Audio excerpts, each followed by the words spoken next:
So, good morning, everyone. I hope you all are doing well today. It's a pleasure to see everyone here for this very important session of prevention of sexual harassment at workplace. So, as part of our commitment of creating a safe place to work, it is our duty to ensure we all are aware of our roles and responsibilities in the organization. I'm thrilled to welcome Mr. Vijay Kumar, who has joined us today to guide us through this session. Mr. Vijay is an expert in this field. We are fortunate to have him here with us to share insights and best practices on such critical topics. Thank you so much, sir, for joining in today. This session is designed to help us understand the importance of POSH, the policies in place, and how we can collectively ensure a harassment free workplace.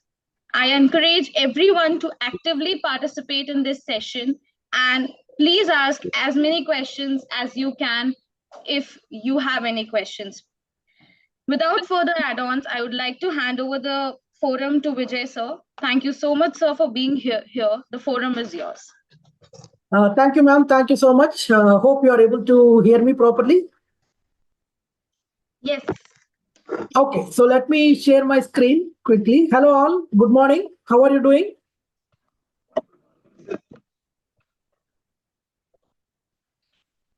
Are you all good?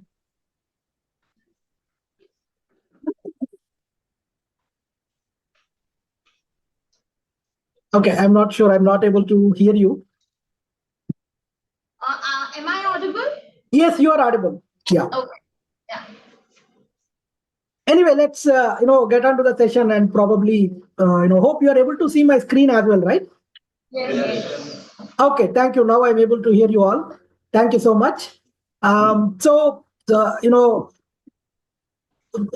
should we know about POSH Act, right? So I mean, let us make it as more interactive as much as possible. I know you're all in the same room, and probably there may be some logistic challenges.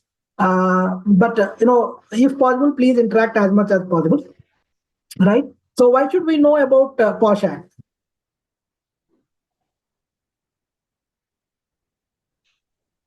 Is there anyone who already knows what POSH is? No. Okay, so let me then ask you a few questions. Right. So what are these numbers? 70% and 75% here on my screen. As per many surveys, 70% of the women, especially in the organizations, they face some or other form of sexual harassment. And 75% of the people who are being harassed, they don't report. So do you think it is a safe workplace? No, right? So I guess I'm getting a unanimous answer no from all of you. Correct? So when we talk about safe workplace, who is responsible for creating safe workplace? Any idea? Who is responsible for creating safe workplace? What is that? Can I? It's saying that all people included. I mean, all. Yeah, exactly. All people are included. Yes. No, the direct managers. It can be your colleagues, the team members, cross-functional team, right? Just because we are just working in one single team, somebody else from other team, cannot say that I don't care about it. And of course, HR team is a very crucial department. In terms of creating the policies and ensuring that the policy is adhered by every employee in the organization. And then, of course, there should be a commitment from senior leadership in implementing these policies. So, as you mentioned, each of us are responsible for creating a safe space at our workplace. Okay. So now let us look at. Okay. So just quick background. My name is Vijay Kumar Pitta, and you can call me as Vijay. And I have blended experience of technology and psychology, and I have worked in IT for 25 years. And then I quit my job, and then I started my own, consulting in terms of the employee development, which is like soft skills and leadership skills, campus to corporate, new manager transitions and all. And then employee engagement, how to, make employees happy, and then how to retain the employees in the organizations, kind of thing. Of course, again, like diversity, equity, inclusion, belonging, POSH, all these things come under this. And then employee well-being, because I have a psychology background, so I also facilitate workshops on the mental health for the corporate, stress management, emotional intelligence, and all those things. Yeah. So in today's session, we talk briefly about the POSH Act, and then what is covered in the POSH Act, and what are the different forms of sexual harassment, and very important concept of intent versus impact, and then responsibilities of employers and employees, like how all of us we can make it a safe workplace for every one of us. It is not that only women, right? For every one of us, we should ensure that our workplace is a safe place. Okay, so when we talk about POSH Act 2013, what is the full form of POSH?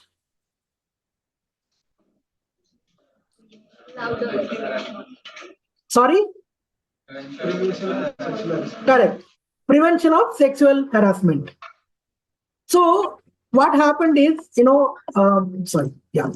So in 1989, there was one woman by name Banwari Devi.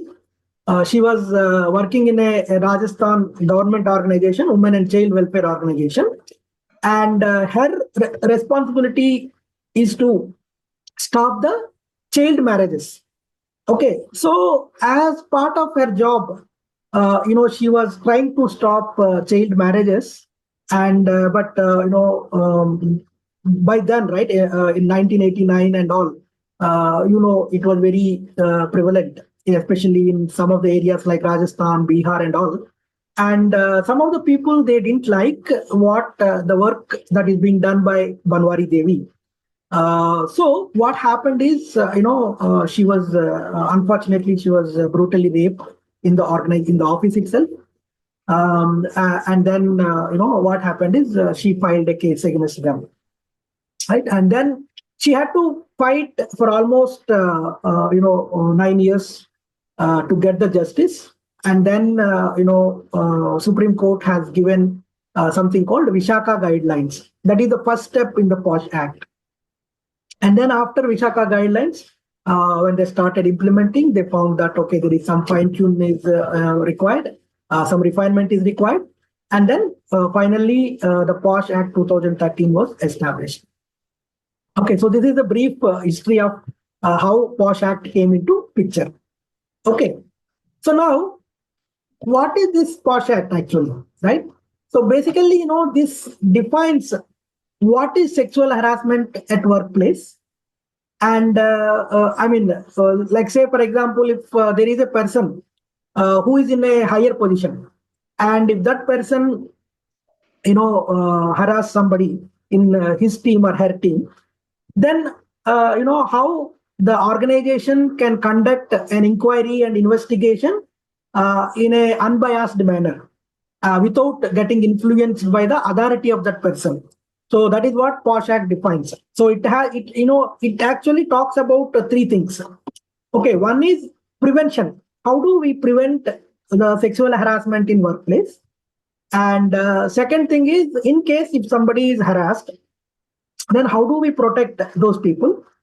Again, in a very unbiased manner, how organization can, conduct an inquiry and investigation, and then how that person can get justice, in terms of the redressal, right? So this is what the POSH Act talks about.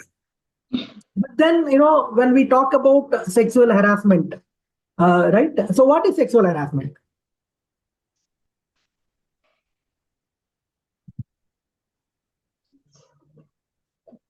Anyone? Because we need to understand the definition of sexual harassment and what are the forms of sexual harassment. Because many times what happens is people think that maybe something is there in their mind, what is meant by sexual harassment, and they think that is the only thing means sexual harassment. But sometimes they don't know what are the other forms which also can be treated as a sexual harassment. So sometimes people say that, oh, I don't know about it, I thought it was fun kind of thing. But it is very important that we all should know what comes under sexual harassment, right? So as per the definition, any direct or indirect act of sexual nature, and it is very unwelcome, and then it can be in the form of physical, verbal, or non-verbal conduct. So now we will try to see these parts of this definition, right? So what is meant by unwelcome? What are the unwelcome behaviors? Can anyone tell me? What are the unwelcome behaviors? Which makes someone uncomfortable. Very good. It makes someone very uncomfortable. Exactly, right? So say, for example, if I am harassing somebody, that person may become very sad, and that person may become anger, or that person may become frustrated, right? And similarly, when I am doing some kind of harassment to other person, it is one-sided because that other person doesn't want that. So it is only I am doing it. The other person doesn't want to. So it is always a one-sided kind of thing, and it is very unwanted for other person, and it makes them very uncomfortable. And then also when I'm doing any sexual harassment to the other person, that means I am disrespecting the other person. I'm disrespecting other person's values. I'm disrespecting other person as a human being. And then sometimes what happens is when a person in a higher position does this kind of harassment, what happens is the other person becomes very helpless because they don't know, right, why my manager or my senior leader is doing this to me, and I don't want this kind of thing, but I cannot report anywhere, right? And because I may be afraid of my job loss, right? So these kind of things, and then that other person becomes very helpless. So these are called unwelcome behaviors. Okay, now just to give you a better understanding of other parts of definition, the physical means basically you are trying to touch and making more physical advances with the other person without their consent. Okay, and then verbal means you are making sexually colored remarks, right? So probably somebody is going when you are crossing somebody, and you may call this person looks very hot, or this person looks very sexy kind of thing, right? So those are called verbal conduct. Again the other person may become very embarrassed, and that other person may become very uncomfortable with your comments.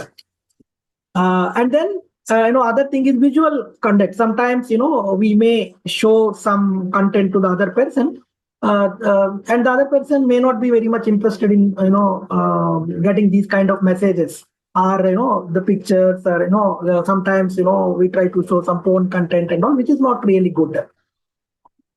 And then sometimes we do it with our body language, that is non-verbal conduct, right? Winking eye, or showing fingers, kind of thing.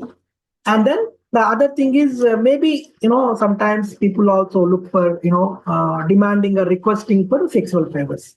So these are all called the harassment of sexual nature. Is it clear? Any questions so far? Okay, so now we will look at, there are broadly two forms of sexual harassment. Okay, so one is, we call it as a quid pro quo and a hostile work environment. So what is quid pro quo? Means basically this for that. That means some person demanding a sexual favor in exchange for a benefit. That means if you do a sexual favor to me, I will give you a promotion. Or if you do a sexual favor to me, I will give you additional responsibilities. Or if you do these kind of sexual favors to me, I may or I will recommend you for pay hike. So these are called quid pro quo. That means we are demanding sexual favors to exchange some benefit. The other person may not be comfortable. Other person don't want to do that, but still, as a manager or because we are in a position of authority, probably sometimes we ask these kind of things. The other thing is the hostile work environment where there is no exchange of benefit, but we are making them uncomfortable with our physical or verbal or non-verbal conduct, right? So these are the two types of sexual harassment broadly. Okay, so now some more examples if you want to look at it, because this is very important for you to know, right? See, sometimes we may just stare at other person or gaze at other person and stalking, right? People say physical stalking as well as cyber stalking, which is not good, right? Because the other person may not be very comfortable. Similarly, we discussed about showing the vulgar gestures or lip smacking, or making dirty jokes in front of other people who are not comfortable, and winking eyes, kissing sounds. And the other important thing is, sometimes we call other person as a baby, darling, dear, and all. Right? See, other person, if the other person wanted to be called as a baby, that's fine. Or if the other person's name is baby, that is fine. But without that, you cannot call somebody as a baby, honey, sweetie, dear, darling kind of thing, because the other person may become very uncomfortable if we call them like that. And again, like body shaming or dress shaming, and then inquiring about what is your orientation, whether you are a gay, lesbian kind of thing, or what is your fantasies. Similarly, we discussed about asking, threatening for sexual favors, and touching inappropriately. Very important, right? And then because sometimes what happens is, when like say when I'm doing this kind of harassment to the other person, and other person may not like, and the other person may be frustrated, and they may give warning to me. Then with that revenge, what I will do is I spread lies or rumors. So which is not good, right? Spreading lies or rumors about relationships or sexual orientation is not it comes under POSH Act. Okay, is it clear? Any questions so far? Are you doing this by any chance, knowingly or unknowingly? Right? Okay. All right. So now, when we talk about POSH Act, okay, it covers two components. One is in terms of the employees, and the other one is in terms of the workplaces. Okay. And there is a lot of what you call I mean, if we don't understand what is covered in POSH Act, probably sometimes without knowing, we may get into this kind of harassment. And similarly, we should know what employees means, and similarly we should know what is workplace means. Okay. So what I will do is, actually I thought of doing it as a breakout session, if all of you attend through online session, but anyway, you are all in one place. So probably, we will discuss one by one. Okay. Because we have time. So at least a couple of things we will discuss, some of the scenarios. Yeah. I know, Ira, you are there on the call. Hope you are able to hear me and, see the screen. Yes, if I am. Yeah, okay, fine. Yeah. So please, participate. Even if you know some answers or if you have any questions, please feel free to, unmute yourself and, talk. Okay. All right. So now let us look at some of the scenarios, right? So because these scenarios are may not be very straightforward, so probably people may have some doubts whether this comes under POSH Act or not. So for example, now a person is working as a contract worker and that person is abused by another permanent employee. So like for example, you are all permanent employees and you have one person who is working as a security or like, janitor in your organization who is working on a contract. So, if the permanent employee, abuses sexually, whatever form we have seen, right, in the previous slides. So whether that comes under POSH Act or not. Yes? Yes. So it doesn't matter whether the person is a permanent employee, temporary employee, contract labor, nothing. So if that person works in your organization in any form, that person is protected under POSH Act. Okay. And so now this is another tricky question, right? A person traveling by office bus. So like say two people are working in the same company and they are going in a office transportation, office bus. And one person is abused by another person. Okay, so whether that comes under POSH Act, whether they can file a complaint because it happened outside the organization. Yes. What is the answer? Yes. Yes. So because the bus is provided by the transportation is provided by the organization is still responsible for providing justice, right? So even if any harassment happens in the office transportation, still that comes under POSH Act. So now, some of you may travel to on-site, right, to a client place. But that is not your working place. It means that is not your base branch, right? So there somebody abused, the person. So whether that comes under POSH Act? Yes. Yes, exactly. So because the company has sent this person to on-site, it is their responsibility to ensure that the person gets, justice. Okay. And now again, same thing. A person is at on-site and abused by client itself, the customer. Right. So whether this comes under POSH Act? Yes. Okay. So this comes under POSH Act, but there is one small fine-tunement is required here because the client doesn't belong to your company. So what we need to do is you need to comply in a POSH compliant with your organization, and then your organization needs to take it up with your client organization because they also may have some kind of internal compliant committee kind of thing. Yeah, but it is your organization responsibility to ensure that you get justice at the end of the day. Okay. Now a person is abused during team outing event which happened at a resort. Now, the team outing happened at a resort and there is some, sexual abuse happened there. So what do you think? Does it come under POSH Act? Yes, but that would depend upon who organized the meeting, right? I mean, if it's company organizing that event, then it's company's responsibility. But if a team going out for a party on their own, it's not sponsored by the organization, then perhaps it may not be, right?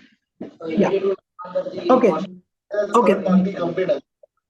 Okay, yeah. So again, if your company is organizing the team outing event, definitely your organization is responsible for, providing justice. But say the team outing, but okay, the outing happened or organized by somebody else who is not from your company, then your company is not responsible.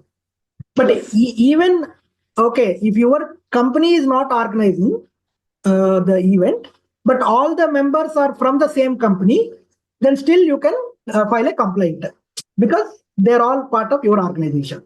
Okay. Yeah. So Yeah. organization helps. Yeah, I mean, organization can help and pitch in, but will not be the directly responsible or accountable for conducting the investigation. That was my understanding. See, I'll give Yeah. because in a team, right? I mean, it's a bigger organization. You can say Infosys and all. Like there's 140,000 people. There's a group of people who would go on the weekend party, and all those things, right? Which is a personal thing, right? There's nothing to do with the company just because they are working in the same project, became friendly, right?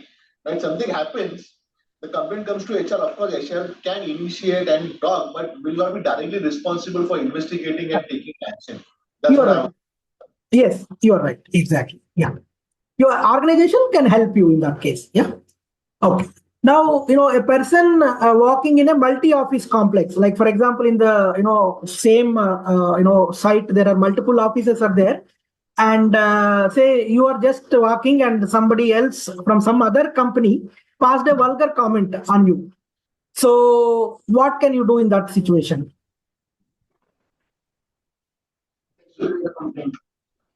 Yeah. So again, just like previous example, you can complain with your HR, and your HR can, talk to the other HR team, and they can, jointly initiate a, investigation. Okay. And then they can take the appropriate action. Okay. Now a courier person who came to deliver a package at your office abused, one of your colleagues. What do you do in that situation?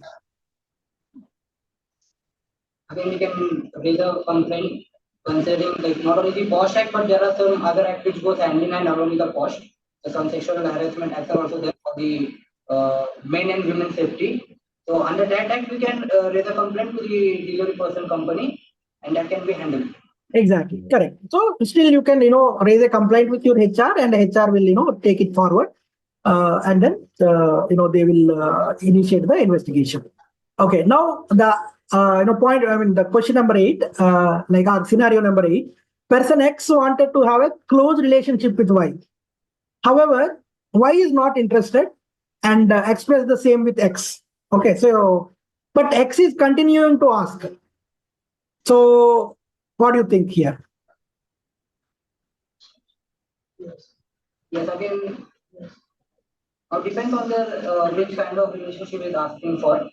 And if it's been too much forceful, then it might lead to an harassment, not a typically a sexual harassment, but an mental harassment, wherein they can raise a complaint. But again, it depends on the kind of an harassment that the Y person is facing. Okay, so this comes under POSH directly, because assuming that X and Y are working in the same company. So X wanted to have a close relationship with Y because X and Y are known to each other in the company, right? So when Y is not interested, but X is still, pursuing it further, definitely the, Y can have, raise a complaint, and then there will be an investigation. Okay. And then the other scenarios we will look at. So person C and person D are working in the same company. They were in a relationship. After some time, they had a breakup. However, C is harassing D post breakup. Now, what do you think? Yes, it will come.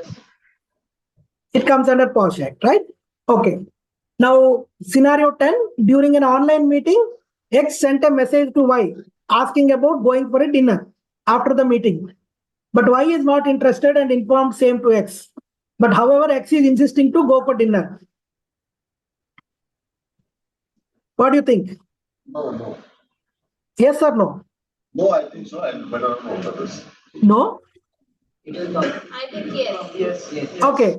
So, all right. So I'm getting mixed responses. The answer is yes here, because it is an online meeting conducted by the company, and X and Y are working in the same company, right? So just because they are not working in office doesn't mean it doesn't come under POSH Act. Even the online meetings, it covers. POSH Act covers the online meetings also. So during the online meeting, if X send a message and Y is not interested, they have to stop. But if they're still insisting, definitely that comes under POSH Act. Okay. Now Y and Z. Okay, I'm talking about scenario number 11. Okay, Y and Z are colleagues, and their manager is X. X has shown special interest in Y and proposing for a date. Okay, X is a manager. Y is not interested and said no. However, X is insisting again and again and threatening to stop Y's promotion. Now Y became very helpless and not able to face the situation, and because Y is afraid of the job. Now the other colleague Z is observing the situation and complained to HR. So what do you think about this situation? Can Z do that? Maybe I want some response from Ira. Are you there, Ira? Okay, go ahead. Yeah. So can Jed? Sorry, my call, Yeah. mic was on mute. So my thing is that still why needs to complain, but Zed is feeling like that he's being a good Samaritan, but still this is why it's responsibility to complain. This is what I feel. Okay. Yeah. So I thank you, for the response. Yes, it is wise responsibility, but in case why no, we have seen right, 75% of the people are afraid to, or I mean, they are not reporting these kind of behaviors because of various reasons. We will look into that also.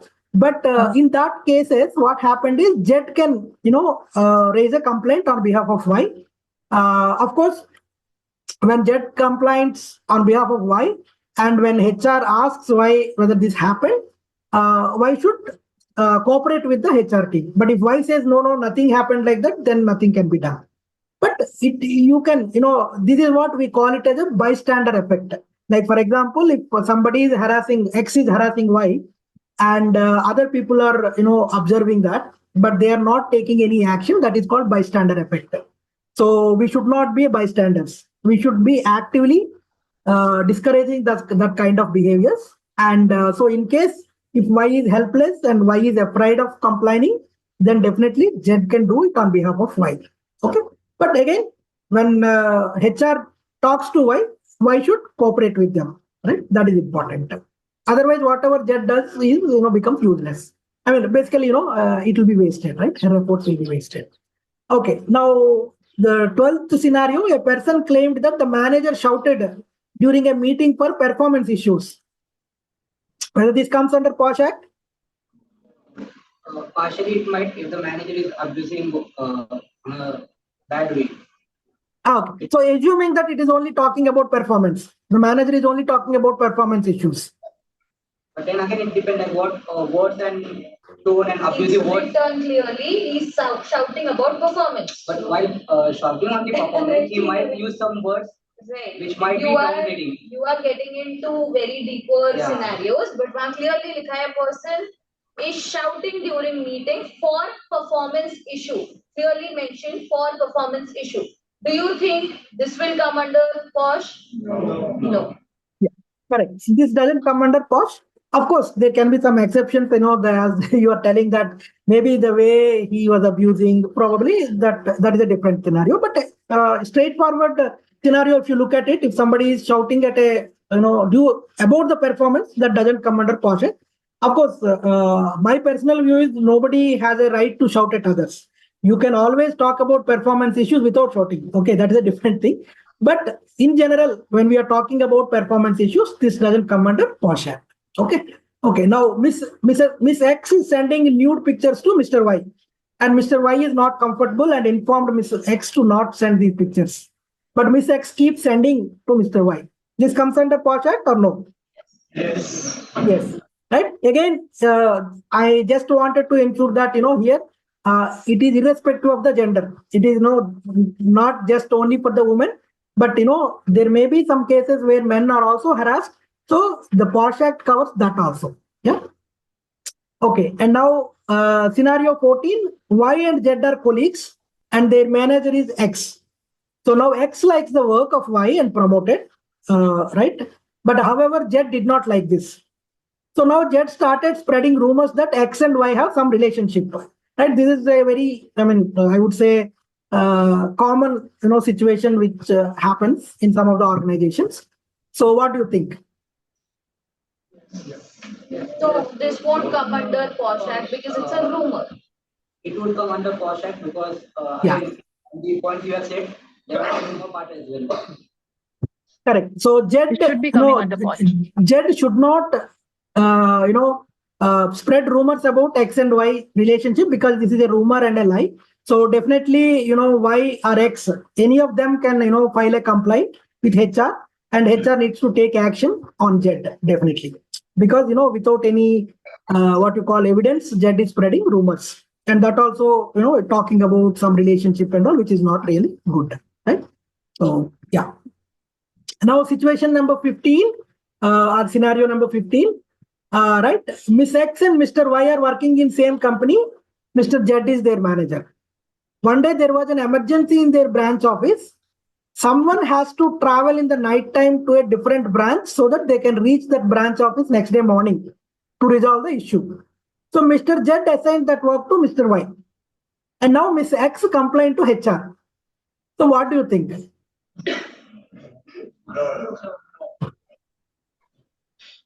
It comes under POSH or no? No. Okay, so it comes under POSH. The reason is, okay, so the intention is good. Okay, so this is what we will look at in the forthcoming slides. The Z's intention is that, okay, somebody has to travel the overnight. So probably Mr. Y, being a male member, probably he can travel. But Miss X, being a female member, maybe she's not comfortable to travel in the night. So what happened is he has assigned that work to Mr. Y. But now what Mrs. X felt is she felt that Mr. Z is doing a discrimination, gender discrimination. Okay, why do you think that I am not capable of traveling? Why do you think I cannot do this work? Why did you discriminate based on my gender? So that is the reason why X can complain to HR. Okay, so now to resolve such kind of issues, what we need to do is we should not make any assumptions. Okay, number one. Number two, if you want to assign this work and you have both Miss X and Mr. Y, you can straight away ask them, okay, who want to go? Do you want to go or do you want to go? Right? And then they can take a decision. If Miss X says, no, I cannot go because of whatever reasons, then you can assign it to Mr. Y. But without asking Miss X, whether she is comfortable or not, you cannot take a decision based on the gender discrimination. Clear? So one of the POSH Act also talks about gender discrimination. Is it clear? Yeah, because this is very important, because many times, the intention is good, but then how other person is feeling about it, right? You are making the other person feel that why, I am incapable, right? Why are you thinking that I cannot do this work, right? So that is why it comes under that. So we should not discriminate anybody, any gender. Okay, now the last one probably, Miss Y is working in office along with other employees. Mr. Y was walking on the floor and observed that Miss Y's dupatta was hanging on the floor. So what he did is he lifted dupatta and kept it on Miss Y's shoulders. But Miss Y felt very embarrassed and complained to HR. Right? So do you think this comes under POSH Act or no?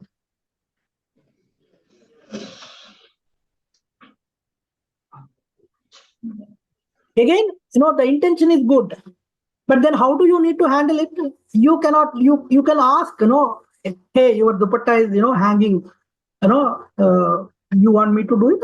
You can ask, right? Even though we are friends, right? We should not do it without their consent, right? Because that may be coming under inappropriate touching, right? Because you may not have that kind of intention, but because you are doing it in front of everybody, probably Miss Wife feeling very embarrassed. Okay, so don't do that. So you can ask or you can tell, okay, your dupatta is hanging on the floor. Please take it. That's fine, right? So these are some of the scenarios where we have most of the time people may be confused whether it comes under contract employer law or temporary employers or permanent employees, online, offline kind of thing. So that is the reason why POSH Act very clearly defines what is sexual harassment, who is considered as employee, what is considered as a workplace. Okay, and all these scenarios, one thing we need to very importantly observe is if somebody says no, means no, right? So no more arguments. If somebody says that I am very uncomfortable, just stop, right? We cannot take it forward. Okay, this is very, very important. Next. So this is what we have looked at it. In terms of employees, it can be anybody, right? You can read out for yourself. Permanent, temporary, contractors, clients, full-time, part-time, everything, right? Third-party suppliers, agents, volunteers, line managers, cross-functional teams. Everybody comes under, employees. There is no exceptions. Similarly, when it comes to the workplace, It is like your office premises, work from home, office meetings, online meetings, client business, meetings, office parties, team outings, everything comes under, right? Even, for example, if somebody is on vacation and that person is getting, vulgar messages from their colleague, that also comes under POSH Act, because you cannot say that that person is on vacation. And still, that comes. Yeah. So, in summary, proprietary to Pune are covered 24/7, irrespective of the location. Right? As long as you're working in any organization, can be a chairman, managing director, owner, founder, or even security guard, whoever it doesn't matter. Everybody is covered under this law, and there is no timing for this. Whether it is only happening in the office timing or whether it is happening out of office hours, doesn't matter, right? And irrespective of the location, off-site, on-site, online, in person, doesn't matter. Is it clear? So I just want to give you these scenarios so that you get a better understanding. Any questions here? You're all clear with the definitions and all those things, right? Yes. Okay. So now this is very important slide. Please pay attention. This is what I'm saying: impact versus intent. Okay. So when we conduct these kind of inquiries, many times say, "Oh, I don't know. This comes under POSH law. Oh, I didn't mean it." People say, my intention was not to harass, but just I was joking. And people say, I don't know why that person is taking so seriously. You may not take it seriously, but for other person, it is very unwanted and unwelcome behavior. The other person is very uncomfortable with your behavior. So your intention doesn't matter. The impact to the other person only matters. So, like, for example, when there is an investigation and if somebody says that, I don't know, that doesn't mean that, they will excuse you. No, you will not be excused. Right? So whether you are aware of these kind of behaviors or not, doesn't matter. So ensure that, you are not making others uncomfortable. That is very, very important with whatever behaviors, right? So, again, you may say that, I did not do it directly, I did it indirectly, nothing like that. And you may ask, what is the impact on the person? There is no harm, there is no physical harm and all. No, probably you are causing a mental harm, right? Mental stress to that person without knowing, right? Okay, like, for example, spreading rumors. And just because somebody is very soft, you cannot spread rumors on them, because they may go through a lot of mental, stress because of that. Right? And again, victim can be male or female. And similarly, harasser does not need to be of opposite sex. Again, this is an important thing, right? Say, for example, a woman spreading rumors about another woman also comes under POSH. Similarly, a man spreading rumors about other, men also come under POSH Act. So it doesn't require, harasser should be of opposite sex. Okay. Is it clear? This you really need to understand. Your intention doesn't matter. What is the impact on the other person only matters when it comes to the investigations. All right. So now let us look at what is the impact of sexual harassment. Can anyone tell me, what is the impact of sexual harassment, right? Probably we can classify it into, psychological and physiological impacts and organizational impact, right? So what do you think the impact on the person? Anyone?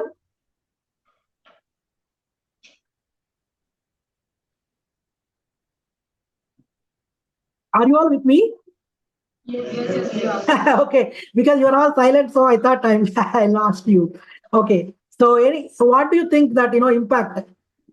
Anything, right? Whatever comes to your mind. What do you think? Psychological impact. What do you think? Physiological impact. What do you think? Organizational impact.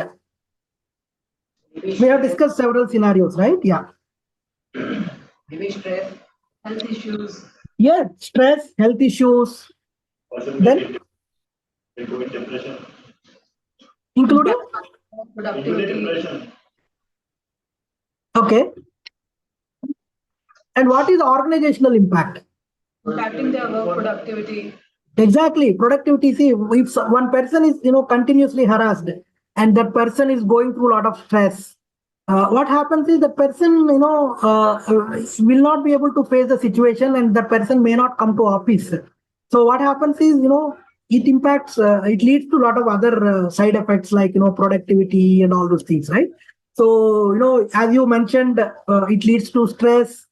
Some people may go through depression, eating disorders. There is a lot of anger and violence inside them, which they will not be able to express it out because the other person is in a higher authority, and there will be a lot of relationship issues also, right? And blood pressure, helplessness, we discussed about it, right? And sometimes the person also loses their self confidence. Why am I being targeted? Why every time people talk about me? Why people harass me always?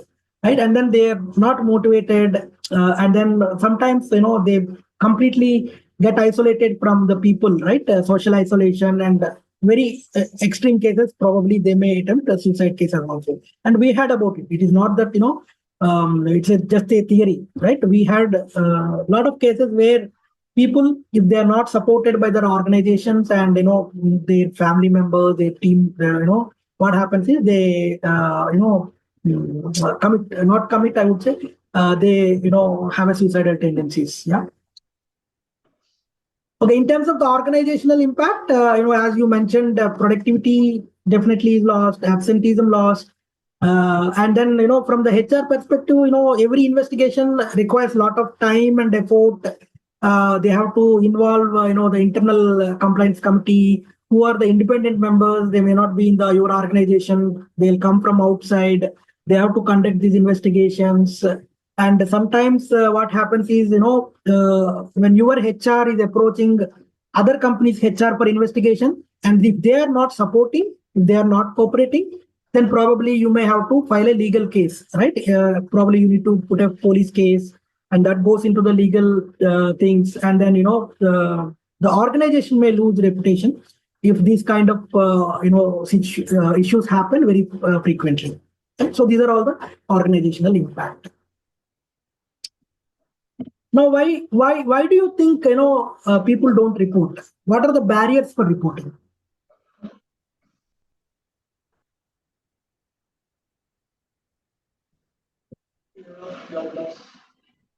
Job loss, yes, definitely. Anything else?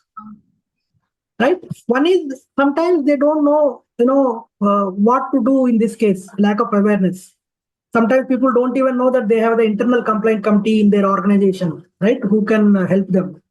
Sometimes they don't trust, these internal complaint committees or something, or they don't trust their managers, they don't trust their colleagues, because say something happened to me in a closed room, and I don't want to discuss with other people because they may disrespect me, right? And they may start spreading this news about all these things, right? So I'm not very comfortable. Similarly, fear of job is there, lack of support, and then fear of social status, right? Okay, if somebody comes to know, what they would think of me, though I am, not at fault. Right? Many times people think that, oh, maybe they think that, I'm at fault, kind of thing. And then they may think the other people also may take advantage of that situation, right? And then fear of harasser, basically, if that harasser is, kind of very influential person, probably, that can also happen. So that is why, when we talk about POSH guidelines, so POSH Act has very clearly mentioned that, what organization need to do. First of all, every workspace should have a compliance committee and a counselor, like especially if you are, if your organization is having more than 10 people, internal complaint committee is must. Even if your branch is having more than 10 people, every branch should have one internal complaint committee. You cannot say that, okay, I have, like, say, for example, I have one head office and one, 5 branch offices. And if each branch office is having more than 10 people, then each office should have complaint committee. Right? And similarly, the committee must be headed by a woman of highest authority. Like, for example, the internal, complaints committee, when you form, the person who is heading, that person should be a woman, and whoever is having the highest authority in your organization. It can be anybody, vice president, director, founder, whatever it is. The highest authority person should be leading this, and that person should be woman. And very importantly, the committee should maintain the confidentiality of the person, right? They should not go and tell everybody and talk to everybody. No, that is very, very, it is prohibited. And they should always do a closed room investigation. They cannot do it in a public investigations. Okay. And then they also should be time bound. So the moment, any person complains, then they have to complete the entire investigation by 90 days. They have to talk to the person who is harassed, and then they have to talk to the other person who harassed the other person, and then they have to verify if any evidence is there, and then they have to conduct the internal complaint committee meeting. They have to discuss there, and they have to submit the report, and they have to complete this by 90 days. And again, every year they need to submit the report to the government, saying that these many cases happened in our organization, and these many cases are resolved, and these many cases are pending, and these are the internal complaint committees there. These many times we are meeting. All those, there is a specific format given by the government. Every organization have to submit it in the month of December, towards the end of December, about that year. And then the last point is, women are not to be discriminated in any form at workplace during the process. You remember one of the scenario where we were discussing about the person, the manager thought that, okay, this person is a female and she cannot travel in the night, right?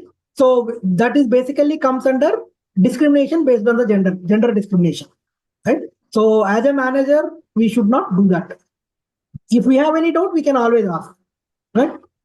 Basically, we should ask them, okay, are you comfortable? If the person says no, I am not comfortable, that is a different thing. Yeah. Is it clear? Okay. So what are the employer's responsibilities? So as I mentioned, they have to create a POSH policy in their organization, and there should be a complaint mechanism. Internal committee should be formed, and people should be able to make the complaints to the committee, in whatever way, right? It can be in the email, or it can be in person complaint, whatever it is. And organization also should communicate this to this policy to the employees frequently, right? They should communicate very frequently about this policy. Right, what are all covered, and also this, POSH awareness session is one form of that communication, right? Because every employee should know about this POSH Act, and what comes under POSH, what doesn't come under POSH, what are the scenarios, all those things. Okay, and similarly, whenever they are onboarding the new joinees, they should go through this, awareness session. Very, very important. And then regulatory compliance, as I mentioned, that they have a very prescribed format where they have to submit the report to the government, like after the case investigation. Similarly, after at the end of year, they have to publish a report. Right? So employers' responsibility is to create a safe environment and take a very stringent action against the harassers. Very, very important. Again, we have seen sometimes people put a false complaints also. Okay, it is not that all people straightforward. So sometimes internal committee may get a false complaint. So in that case also, they have to investigate it and ensure that whoever is having a proper behavior, they will be justified, right? So it is not that just because I'm complaining about somebody else, because I don't like, it doesn't mean that the other person will be penalized. No, that is not correct. So they have to conduct the investigation, and then they have to find out who is at fault, and then they have to take actions. That action can be, suspension from the organization, or termination from the organization, or maybe some forced resignation, whatever it is, right? Or sometimes even it goes up to the IPC sections, and they may be put under in the jail also, right, behind the bars. depending on the severity of the situation. Okay, okay, now as a employee, how you can contribute, right? So if you are being targeted, first and foremost thing is you need to tell them that this behavior I don't like. I'm not comfortable with this behavior, right? This is very, very important. Why it is important is it when you tell no to the other person, that becomes evidence for you. So for example, you are being harassed by somebody else and you tell them that I'm not comfortable. And then what I suggest is you also please send an email to that person or a WhatsApp message, whatever it is, say that, hey, I'm not comfortable with behavior. As discussed, please do not repeat it and keep that message as evidence. Because when the investigation happens, the first question, people ask is, okay, why are you doing it? Then other person may say, oh, I don't know. Or, I thought she is interested in me, or I thought he is interested in me, right? So for you, the evidence is this email or, WhatsApp message or whatever, form, documented, form, saying that, see, I already informed them, but still they are doing it. So it is always important that you need to keep the evidence, right? If you have the evidence, the investigation becomes faster. Otherwise, it will become little delayed. Okay? And similarly, if a person makes lewd comments or a gesture, ask him not to do that. Very important. If you're not comfortable, just tell them no. No means no. And again, I talked about bystander. So please don't be a bystander. So in case if you are observing that one person is being harassed and the person is afraid of whatever reason, then you can please put a complaint and you inform that person saying that, see, I know you are afraid and you are scared. So can I complain on behalf of you? Right? You can do that. And similarly, as a responsible person, please don't forward offensive emails to anybody. Or similarly, don't use any what vulgar jokes or something. Right? Just imagine that if the other person is your family member, would you do that? Right? Similarly, if you are part of the investigation, ensure that confidentiality is there. Very importantly. Right? And as I said, please preserve all the proofs and pass it to IC, internal committee. So please support your colleagues, by being there for them and letting them know that you are there. Right? That itself will be a big relief for even colleagues. Is it clear? Any questions? So let us all contribute towards making our workplaces safer and happier, right? So when we are happier only, we can be more productive, right? And again, as I said, just two things we need to keep it in mind, right? We should not make others uncomfortable, number one. Number two, if the other person is our family member, would you do that? If you think about two things, nobody will actually, try to do any harassment for other people. Yeah. I am done with my, content. If you have any questions, please feel free to ask me. We have another 10 minutes, so we can definitely. Question. Not actually a question, it's more of a request. If you can just elaborate one more thing regarding personal space, because many people doesn't understand what is the personal space is. So if you can just give some few examples, we have a lot of young people may not understand what exactly is it and how important is this. Okay, so the personal space in terms like you are looking at the distance, right? It could be anything. It could be the area where you work. It could be anything about your appearance. Okay, fine, yeah, fine, yeah. So the one of the workplace etiquette we talk, right? So the personal space basically is like when you are talking to somebody, right? Always you need to maintain at least 1.5 feet to 2 feet distance, right? So basically there are different types of personal spaces. We call anything less than 1.5 feet is called intimate space. That is only allowed for maybe a couple or a lovers kind of thing, right? But when we are working in a professional space, be it our colleague be it our customer, we need to maintain at least 2 feet distance between us when we are talking to them, right, in person. That is very, very important. And similarly, when it comes to the maintaining the personal space, this is different from your college life, right? So when especially this happens, right, when people joining directly from the college in the office, in the college, you make your hand around others' shoulders. You take others' hands into your hands. You walk, irrespective of the gender, right? I'm not talking about any specific gender here. But when it comes to the professional behaviors in the organization, those are all not allowed. It is not called professional etiquette, right? Even if he's a very close friend, when you are working in office, you should not, put your hands on them, on their shoulders and all. At the most, shake hand is okay, right? When you meet somebody, giving shake hand is fine. But other than that, touching them, thinking that he is my friend or she is my friend, those things are not allowed. So you need to maintain that personal space, definitely. And similarly, when somebody is, asking you doubt, leaning towards them, makes them very uncomfortable, right? You need to again maintain some distance. I know even though you are clarifying their doubts, still you can maintain that distance, right? So those are the, some of the personal spaces you need to be mindful of, right? That is important. Anything else you would like to add, Sheetal? Any other questions, anyone? Everything is clear? Yes. Very happy to know that.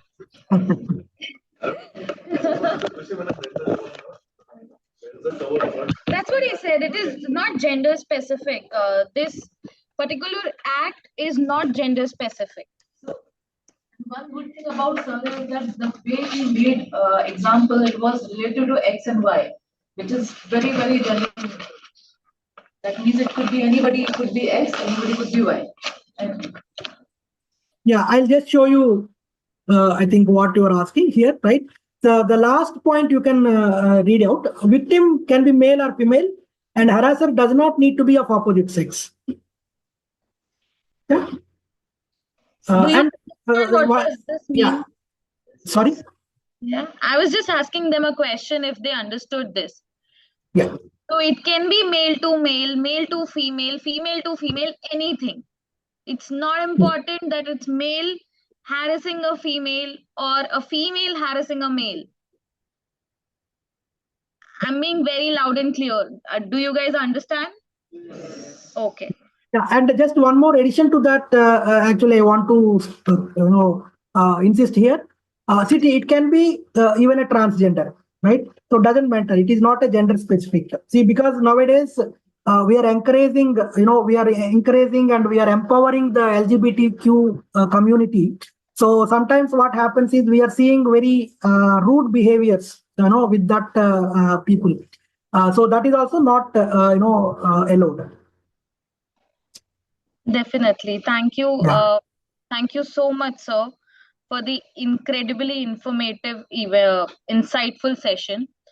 Your expertise here and the real world examples that you shared have truly, truly enriched and made us understand exactly what POSH is and why it is significant in workplace. So thank you so much for that, and thank you so much for conducting a session with us all.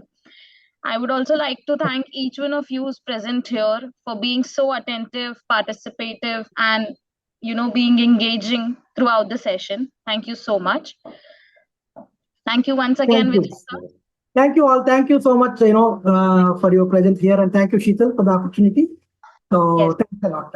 Take care, everybody. And further, if you guys have any questions which you think this is not the right place to ask, or maybe would like to have a personal one-on-one or any other thing, you can come directly to me or you can go to your managers to discuss that. Thank you so much. All right. Good day. Thank you. Take care. Bye. Sir, thanks.